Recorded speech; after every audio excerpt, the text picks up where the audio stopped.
Good afternoon and welcome to my weekly podcast. Today I have a wonderful guest. I want to introduce you to my friend, Kristine Fitzpatrick. Hello.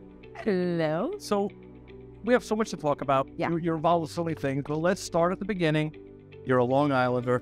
You grew up in East Islip. Yep. And you're a Mets fan. I am a Mets fan. I You am. follow the Jets too? I do. Do you feel my pain? I've been going to Jet games since there was Shea Stadium. Okay, there you go. Been there. So Yeah. all right, that's cool. So let's talk. What kind of hobbies were we into when you were growing up? Oh gosh, growing up, I was a athlete. I lived the gymnastic life with my other two sisters. We got picked up at school. We went to the gym. We got home 7, 8 o'clock at night, did our homework, went to bed, and get up the next morning, repeat. So that was really, athletics was huge in my life growing up. I was a big softball player, and then I ended up doing track and field just to get my Lebanon sweater and my, athlete of the year. And it's a very funny story how I ended up, what sport I chose in college or what sport chose me. Did you go to college? Yeah. Did you go on a scholarship? So I got offered a full ride at Florida State University. I was a catcher, and my mom was like, "Yeah, that's not going to happen." So I kind of rebelled, and I ended up going to SUNY Del High for culinary at the very last moment, and I just wanted to play ball. And the track coach saw me having a catch with somebody because I was, I have a really good arm.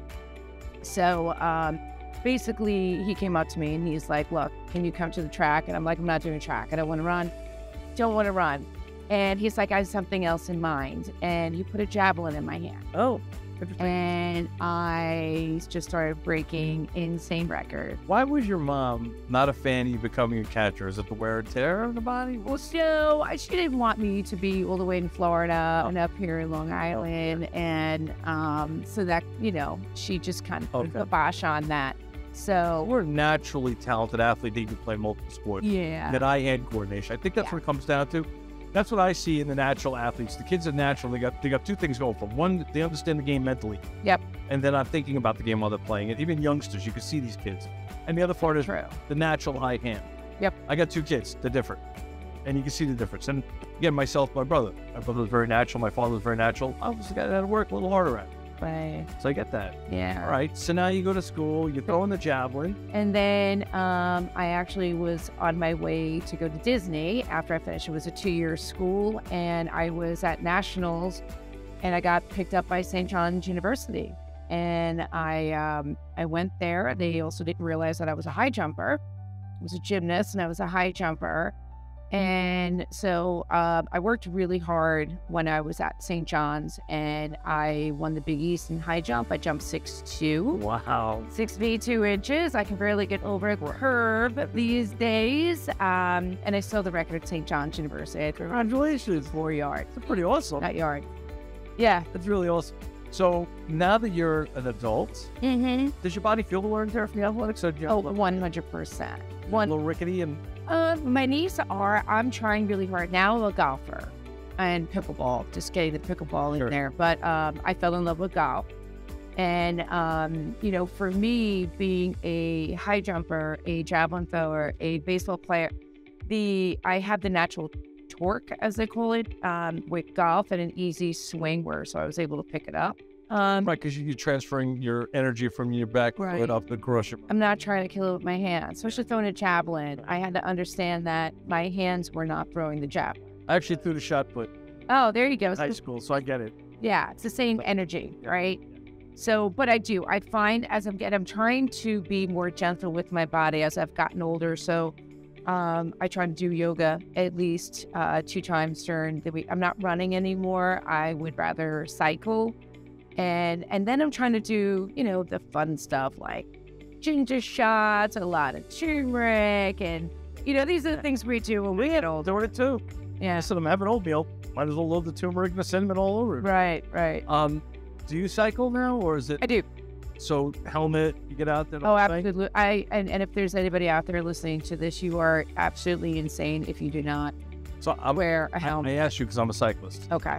Good. I've been cycling for 30 years. There was a time when I was doing 100 miles a week. I didn't cycle like that. Yeah. No, there's a time I was doing 100 miles a week. Now Wow. I'm kind of like 50, 60 in season. Oh, it's great. Brand new bike a few years ago. It's amazing. So we'll have to talk more about that. Oh, that'd be great. Yeah, would love it. All right. Yeah. So you graduate college as an athlete. You have a culinary degree. You're thinking you're going to become a chef somewhere probably. Yeah. And by the way, can you cook now?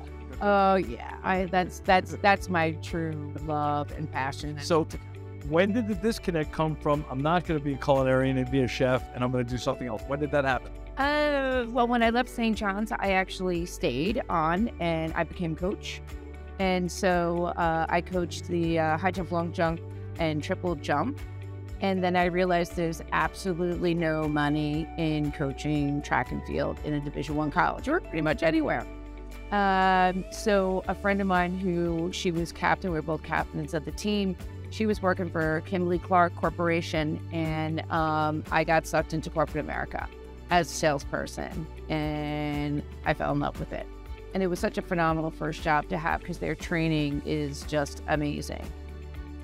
What industries over your career were you a salesperson in? Oh boy, how much time do we have here? Really? So I started out with Kimberly-Clark, and I kind of have a little joke to that because I sold Kleenex, Kotex, diapers, Depends. So I used to say basically whatever your body excreted, I was there to clean it up.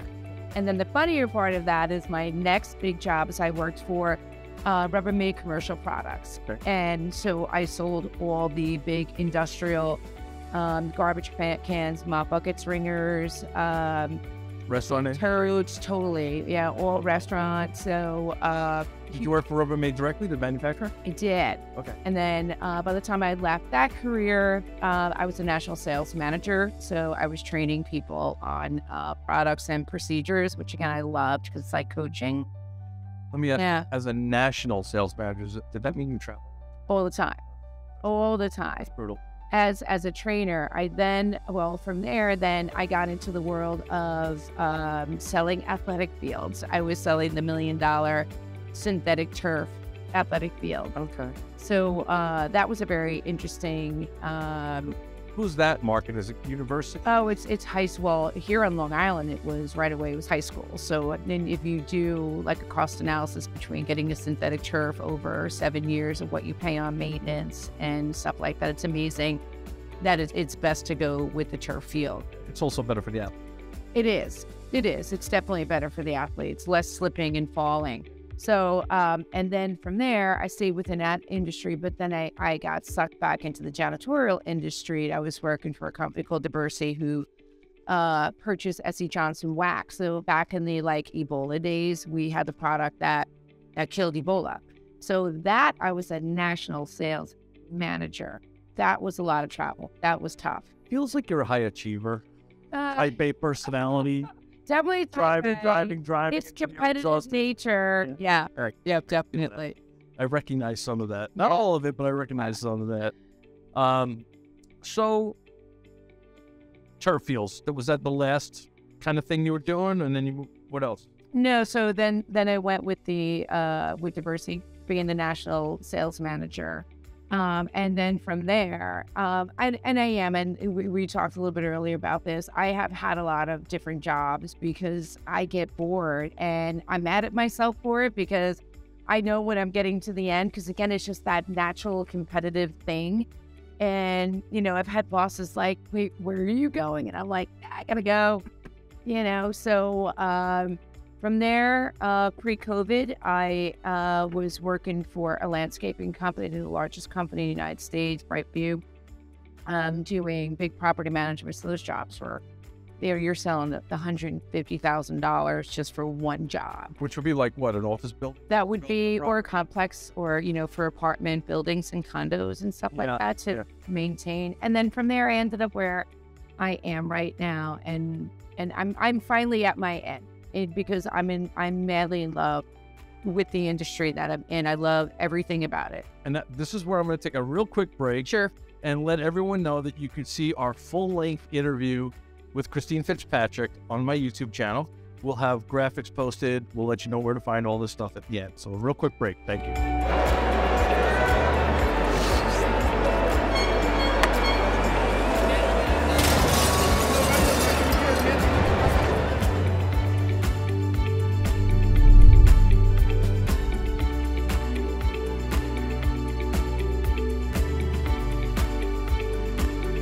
All right, we're back today with my guest, Kristine Fitzpatrick. We had a great conversation just to bring you up to speed. So far, we found out that Kristine likes the Mets and the Jets. She's a Long Island native from the South Shore, East Islip. She is also an athlete, went to school on a scholarship in multiple sports, and has then went to school for culinary, thought she was going to become a chef, and somehow got derailed, ended up in the sales community, and has been in corporate sales her whole life. But the new turn here, the new leaf that we've turned this year is you've done what? You've gone into business for yourself. You've incorporated yourself, right? I have, yeah. Let's talk about that. What's the name of your company? What do you do? It's actually called PWK, which is for my kids. It's Peter, Wade, Kristine. So I've always had side hustles, and I wanted to turn my business into a woman-owned company. So I've been waiting. I've been waiting for what I would fall in love with, that I want to do, so I can pull the trigger on that. And so I sell playgrounds. But industrial playgrounds. So my territory is the 5 boroughs Department of Education. There's 1,800 schools, like NYCHA, New York City Housing Authority, with like 450 buildings. So that's my sweet spot, where I'm selling to. Do you also deal with the city itself that's planning its own parks, not really at the schools and stuff? So you're planning? Yeah, so I'm there with planning. I call on all architects, engineers, and the SCA, the DOE, all over the city. I can imagine, especially in the city environment, an idea could take a long time to get to fruition. Correct. With all the different people that have to sign off, the local communities have to sign off. I can imagine hearings, how long this takes to get going. Yeah. Right? I've been around the city with opening a restaurant, and you have to have community meetings to sign off on this stuff. Yeah, and especially anything that's done through the government, in procurement, now more than ever, the procurement laws are really, really tough. Sure. So if you're not on any type of contract or anything, everything has to go out for bid. And so being a WVE, that I'm certified in New York City under the mayor's office, that kind of gives me an edge, not a financial edge, but it gives me an edge in the respect that the general contractors need to meet certain goals. And one of the goals are to hire a woman-owned business. That's cool. Yeah. I just had a question, just escaped me. Do you work alone? You have a team? Are you doing this all by yourself? Right now, I work alone. I do have a partner, but I'm pretty much the one that's out in the field and doing everything. So I want to take it nice and slow and build my name. I also represent the same manufacturer that I represented. I used to work for a company called American Recreational. So I'm still working for them, but I'm more of an outside contractor. So I have the backing of them, and the factory was. It's still a lot to do all this. It is, but I love it. We haven't even talked about marketing yourself and all the rest of that stuff. And you're just going and getting accounts and seeing them through. Yeah. There's one thing to sell, and the other part of it is following through and delivering all the things that have to happen after. So that's the tough gig. So I want to get to the real thing that I really want to get. That's really important. I want to talk about your foundation and what you're doing for the community, because I think this has a lot of value, and we should spend some time talking. Absolutely. It is my love. It is beyond a passion project. It is. What motivated you to start this foundation? What's the name of it? So the name of the foundation is the League of Yes. And silly enough, we came up with the name of the League of Yes because we don't say no. And I will be completely transparent of how this all happened. I was actually networking when I was selling the athletic fields. Westchester was my territory. The county were about to build a field for handicapped children. It was called the Miracle League, and they needed board members. So I raised my hand because I wanted to get to know these people. I'm a salesperson, right? Networking. Knew nothing about what this journey was all about. True story. Swear the name of my next book is going to be A Boy Named Julian. I was at home plate. This boy came up to bat. Well, they wheeled him up to bat, cerebral palsy. He has a yes/no index card on his wheelchair. And his aide said, don't expect much from him. He's not, doesn't have a lot of facial expressions. He can answer you yes and no questions by using his eyes. And I'm like, okay. So his volunteer, his buddy, got up and hit the ball for him, got behind him. First, second, third. Again, I'm on home plate. And every time I tell the story, I can see his face. I just get chills. Michael, he had the most amazing smile. It was from ear to ear. And it was honestly like God put it right in my heart. And I looked at that woman and I said, don't tell me this kid doesn't have, expressions. He said, he's just never been happy. Yeah. I'm like, that. Beaming through. And my heart just, it melted and it broke at the same time, because I'm like, when you have cerebral palsy, you may not be able to articulate and speak, but you know what's going on. Sure. And I just felt like this boy was like a human being, caught in a shell and couldn't enjoy life. And I was done. That was it. I was all in. And a couple of years later, not to get into this whole story, really didn't like the direction that their director was going in. And I'm like, I'm going to start my own league. And I was going to give myself 4 years. I want to go back to college. I want to learn about nonprofits. My first sales pitch I did to the town of Brookhaven, they were like, again, it's a long story, but I'll make it Cliff Notes. He's like, Kristine, I have a field. Here's $10,000. Make it work. Wow. So League of Yes is appealing to a particular community, and are they registering like on teams, like a regular Little League? Yeah. So you build teams, right? And yeah, they participate, yep. And then you have ball games every week, like everybody else. Yep, we do on Saturday. Special needs people around, yep. helping expedite it. So we have two programs. So the regular program that we started out with, it's a non-judgmental. Every child gets up to bat per inning. Every child scores a home run. When they're out in the outfield, we have buddies, right? What they stand for us is because unbelievable dedication deserves you.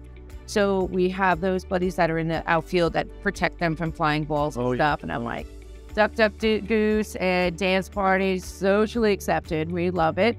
So you have to understand, especially when you have kids on the spectrum and other children, it's hard, their socialization. So we want to make it all fun. They are trained every day, going to some doctors or therapy. We just want them to have a really Who's eligible? Everybody. It doesn't matter what. Nope. No. What issues there are. Wait, hold on.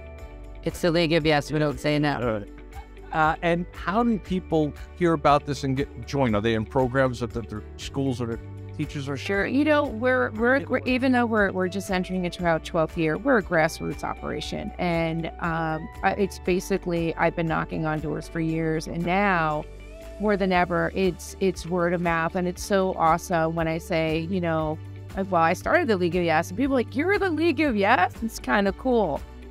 We've touched a lot of lives. A big part of it is our volunteerism, being a buddy.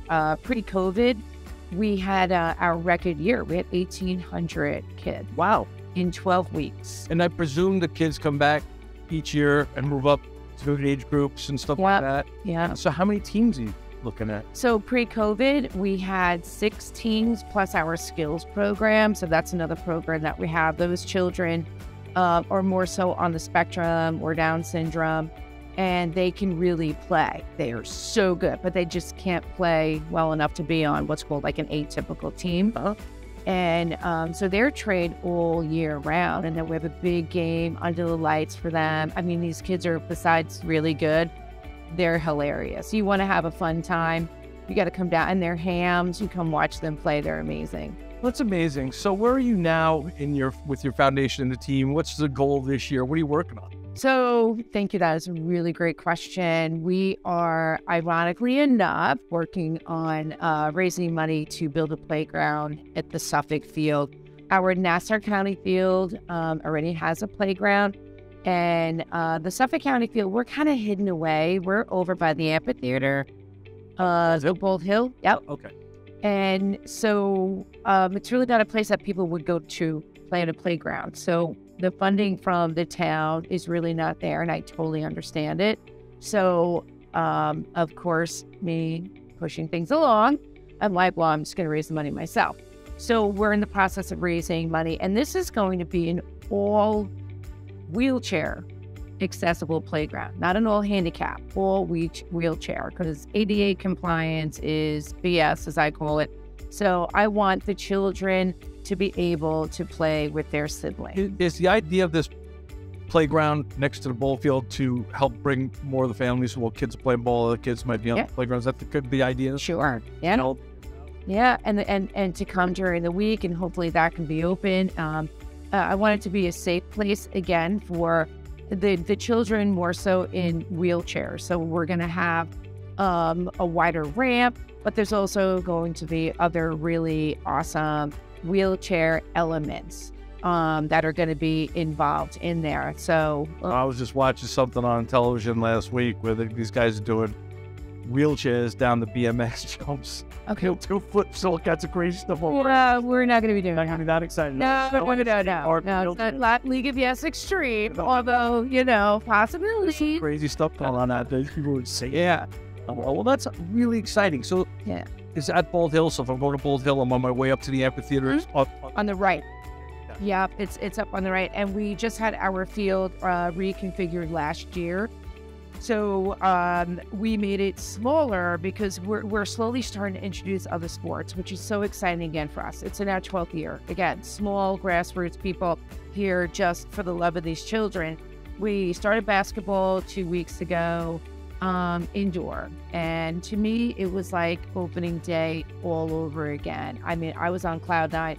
Kids were having the best time, and now they've all become such great friends. So we really are a family. Yeah. So I want to be able to incorporate basketball down at that field as well. Imagine, because any child, when you get them out of the house, you get them out of school, and they participate, you can see the light up, and it's got to be even bigger. Yeah. People who are challenged because they have less opportunities to do. Right, and they also have less fun. Hanging out, riding a bicycle. Correct. Right, so this event every week to show up on the ball field's got to be interesting. And to your point there, Mike, it's harder for them to make friends. So that's what is so amazing about this league too. And I'll tell you really quick, I was looking at a prom on Facebook a couple weeks ago, and there was a picture of like 15 kids, and 15 of them were all with the League of Yes. And I seriously was all choked up in the one mom wrote, I could say this will start to cry. And she's like, these are our League of Yes kids. And they became friends through the program. So again, we got a field in Nassau, field in Suffolk. Yeah. Why do you draw people from? They're not coming from. Oh, we've had in Suffolk, before we had the Nassau field, we had people coming in from Brooklyn. We had a field in Florida. Oh, that was on pause for a little bit, but we're starting back up again. This is something that I would love for it to be national. I've said this a million times over. The Miracle League that I was with years ago, they want to sell the actual field. I want to sell a program. Sure. You can play anywhere. Just get the kids to come out and play. Don't worry about the fancy field. You can do that later on and raise the money. Let's just get the kids out. Wow, this is amazing. I'm excited. I know I'm going to talk to you afterwards about getting involved. Yeah. It's about giving back a little bit. Again, today I'm with Kristine Fitzpatrick. She is the founder of League of Yes Foundation, which is a community that's having ball games for children who have disadvantages. And it's amazing. We're going to put up all kinds of information on this. The short post will be on Instagram. We'll have the full length interview posted on my YouTube channel, and we're going to add some graphics afterwards. You'll have Kristine's contact, how to get in contact with the foundation, how to participate, and maybe even how to donate, help us raise some money to build this park that we want to have. Thank you so much. I appreciate you. Thank you so much. It was awesome. Thank you. Thank you.